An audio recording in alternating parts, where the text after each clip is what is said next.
Assalamualaikum dan selamat sejahtera diucapkan kepada semua murid tahun 5 SK Taman Segar daripada Cikgu Baidura. Okey, semoga semuanya sihat walafiat. Stay at home ya. Walaupun stay at home, cikgu harap kamu semua baca buku. Okey. Okey, untuk kali ini cikgu akan ajak kamu untuk mengulang kaji unit 3 Bahasa Melayu Warisan Kita. Okey, unit 3 Bahasa Melayu Warisan Kita ni kita dah pun selesai uh, ulang kaji hari tu. Okey. Tapi cikgu tahu bila cuti mesti ramai yang lupa apa benda. Okey. Segala macam benda tentang pelajaran semua akan lupa. Dan cikgu pun okey, kena ingatkan kamu bahawa lepas cuti, okey, lepas habis PKP ni, okey, kita akan adakan peperiksaan. Okey. Jadi sebab tu cikgu siapkan untuk kamu slideshow.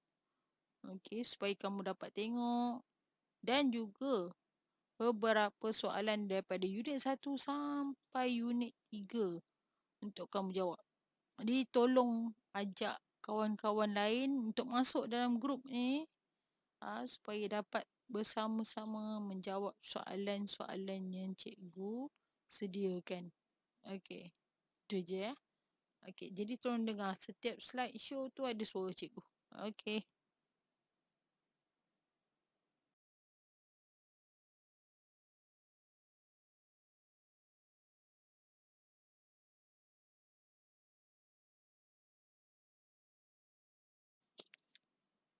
Okey, kita mulakan dengan asal-usul bahasa Melayu. Bahasa Melayu yang berasal dari rumpun Austronesia ialah antara 200 bahasa yang digunakan di Kepulauan Melayu.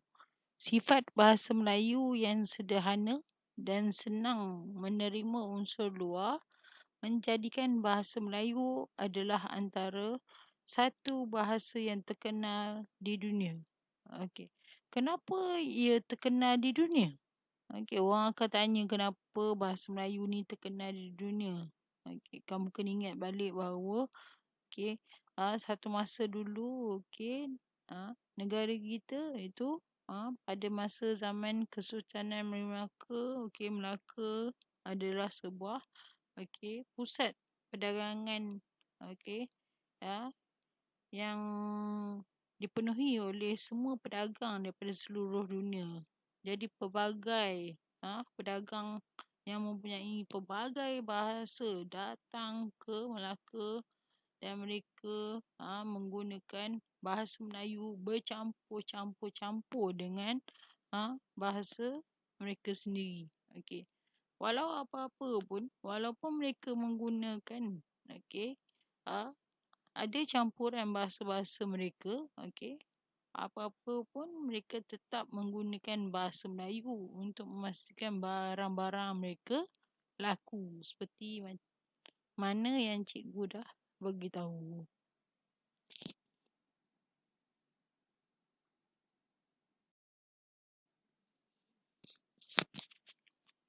Okey, untuk tajuk yang kedua, pengaruh bahasa lain dalam bahasa Melayu. Pada zaman Kesultanan Melayu Melaka, bahasa Melayu ni telah berkembang sebagai lingua franca. Okey, apa itu lingua franca? Okey, bahasa perantaraan dan perhubungan antara masyarakat yang berlainan bahasa. Okey, kedatangan Islam yang memperkenalkan tulisan Jawi telah memperkayakan lagi bahasa Melayu dengan perbendaharaan kata bahasa Arab. Kedatangan pengaruh Eropah telah memperkayakan bahasa Melayu. Kini bahasa Melayu mempunyai kosakata dari pelbagai bahasa. Antaranya adalah bahasa Sanskrit, bahasa Arab, Portugis, Belanda, Inggeris, Cina dan bahasa Tamil. Negara ini merupakan antara negara yang datang berdagang dan mereka juga adalah antara negara yang meluaskan pengaruh dan juga menjajah bumi kita. Tak dapat dinafikan Okey. Bahasa-bahasa daripada negara yang cikgu sebut ni adalah bahasa-bahasa yang ada dalam bahasa Melayu.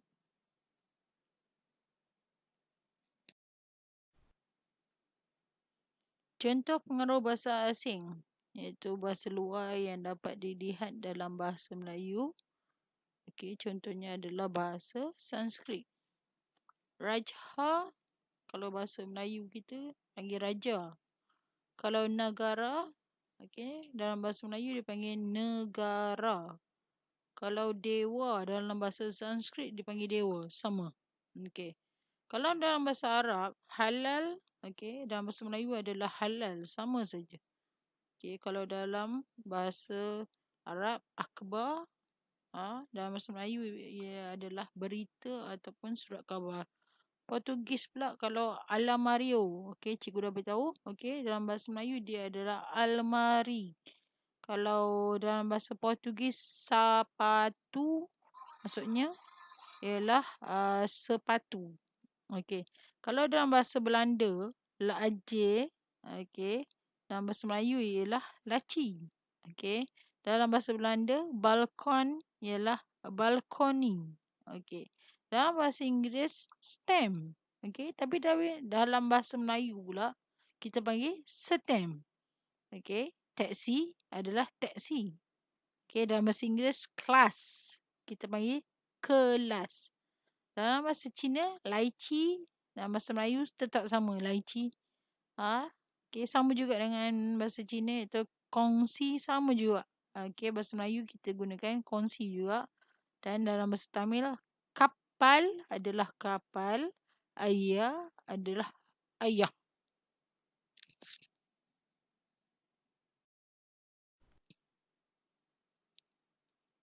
Okey, bahasa Melayu sebagai lingua franca. Sebagai bahasa lingua franca, bahasa Melayu ni berperanan dalam pelbagai bidang dan hingga kini ia masih terus digunakan dalam pelbagai bidang tersebut dan menjadi warisan kebanggaan Malaysia. Okey. Jadi apa bidang tersebut? Jadi kita kena tahu apa bidang-bidang tu. Cikgu rasa kamu dah tahu dah apa bidang-bidang tu kan? Okey. Jadi kamu kena cek balik lah nota yang cikgu bagi, apa bidang-bidang yang dinyatakan sebagai bahasa Melayu ni sebagai bahasa lingua franca.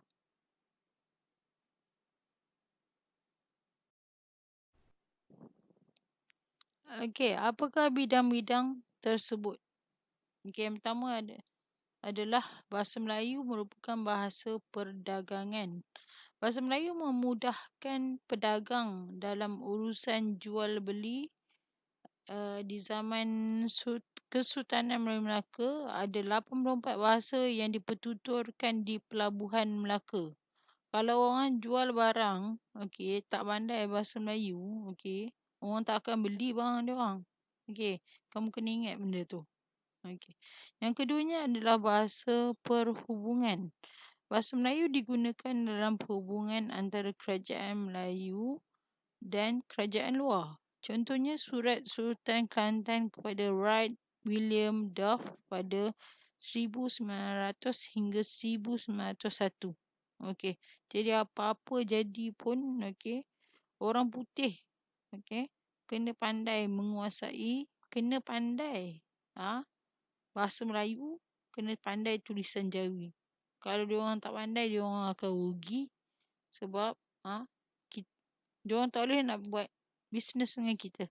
Okey. Dia orang yang akan rugi. Okey. Yang ketiganya adalah bahasa pentadbiran. Bahasa Melayu digunakan dalam sistem pentadbiran dan pemerintahan pada zaman Kesultanan Melayu Melaka. Tak ada pula masa zaman tu Sultan kata, oh well. Tak ada pula dia bercakap orang putih pula. Okey, jadi kamu tahu apa-apa pun dia kena cakap. Dia akan cakap dalam bahasa Melayu. Tak ada dia kata, oh I don't like you. No, tak ada. Dia tak akan cakap macam tu. Okey. Okey, seterusnya ialah bahasa Melayu merupakan bahasa perundangan. Bahasa Melayu digunakan dalam hukum kanun Melaka dan hukum ini adalah panduan penting dalam sistem pentadbiran dan pemerintahan zaman Kesultanan Melayu Melaka dan seterusnya diguna pakai oleh negeri-negeri yang lain. Okey.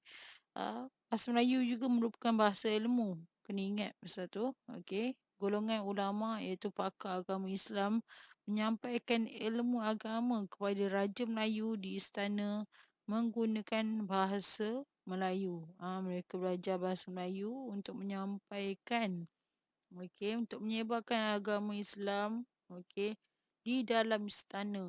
Untuk mengajar raja di dalam istana menggunakan bahasa Melayu juga. Okey. Dan seterusnya ialah bahasa Melayu adalah bahasa persuratan. Bahasa Melayu sebagai bahasa persuratan yang ditulis dalam karya-karya yang dihasilkan.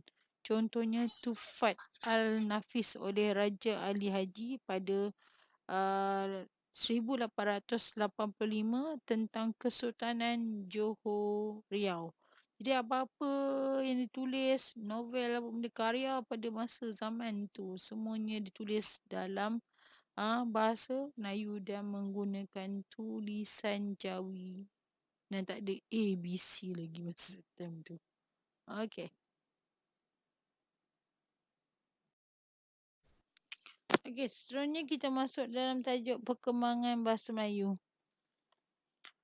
Di zaman kerajaan Melayu, bahasa Melayu telah digunakan sebagai bahasa perantaraan Raja Melayu dengan negara luar.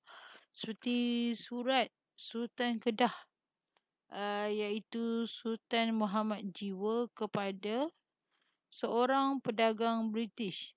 Bahasa Melayu terus digunakan sebagai bahasa pentadbiran dan perhubungan oleh kerajaan Melayu. Walaupun British menggunakan bahasa Inggeris dalam pentadbiran mereka, tapi saudagar British yang berdagang di negeri-negeri Melayu wajib mengetahui bahasa Melayu dan tulisan Jawi. Kita datang ke tempat orang, kita kena tahulah bahasa orang, bahasa negara yang kita pergi tu. Kalau tidak, kalau kita jual barang memang tak lakulah. Jadi tak ada siapa pun nak berniaga dengan kita. Tak ada siapa pun nak yang akan buka bisnes dengan kita. Kalau kita tak tahu langsung tentang bahasa negara orang tersebut. Jadi adalah satu yang memudahkan kalau pihak Inggeris, masa time tu saudagar British kena tahu bahasa Melayu dan tulisan Jawi. Memang kena pakar lah.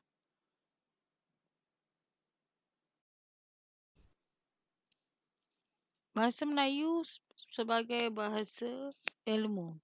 Bahasa Melayu terus menjadi bahasa pengantar dalam bidang pendidikan.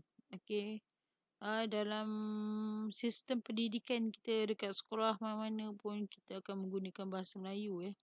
Dewan Bahasa dan Pustaka DBP ditubuhkan pada tahun 1956 yang bertujuan untuk memertabatkan. Memertabat ni maksudnya adalah menaikkan taraf bahasa Melayu sebagai bahasa kebangsaan, sebagai bahasa rasmi dan bahasa ilmu di negara kita.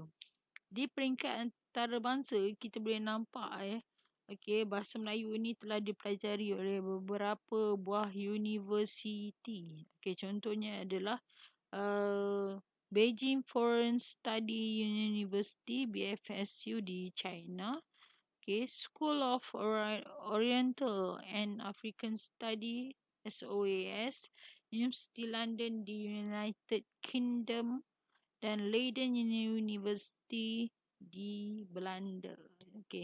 Jadi tak dapat dinafikan bahawa bahasa Melayu ni memang banyak dipelajari di serata dunia. Bukan di Malaysia saja. Jadi berbanggalah anda mempunyai bahasa Melayu yang dipelajari oleh semua negara.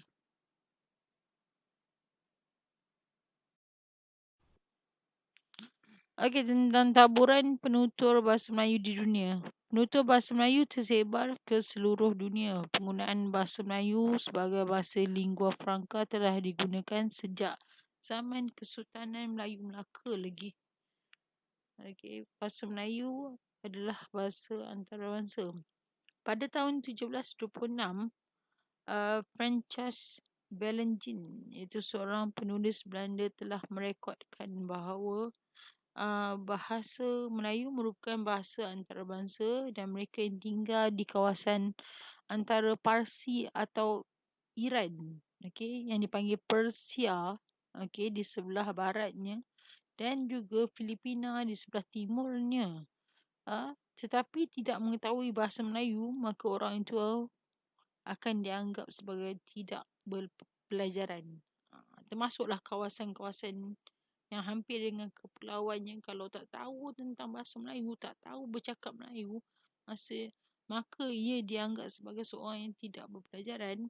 Jadi kalau kamu adalah warga negara Malaysia, kalau tak pandai bahasa Melayu, susah tau.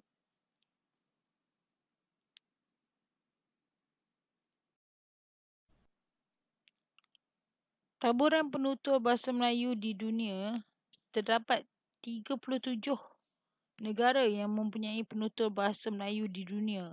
Antaranya, ni adalah antaranya yang menggunakan bahasa Melayu. Okey, tak semua dapat ditulis dalam buku. Okey, antaranya adalah Malaysia, Indonesia, Filipina, Pulau Kokos. Okey, cikgu dah beritahu kan Pulau Kokos kat mana. Okey. Kemboja, Sri Lanka, Brunei, Singapura, Vietnam. Vietnam ni bagi mereka yang berketurunan Melayu campur. Bukan Melayu yang dicampak. Itu ada yang bertanya. Melayu yang kan campak ke? Menjagak bukan. Keturunan Melayu campur namanya. Okay. Selatan Thailand, Afrika Selatan, tak dapat nafikan. New Zealand pun antara negara-negara yang mempunyai taburan penutur bahasa Melayu di dunia. Okey. Banyak negara yang menggunakan bahasa Melayu ni. Okey.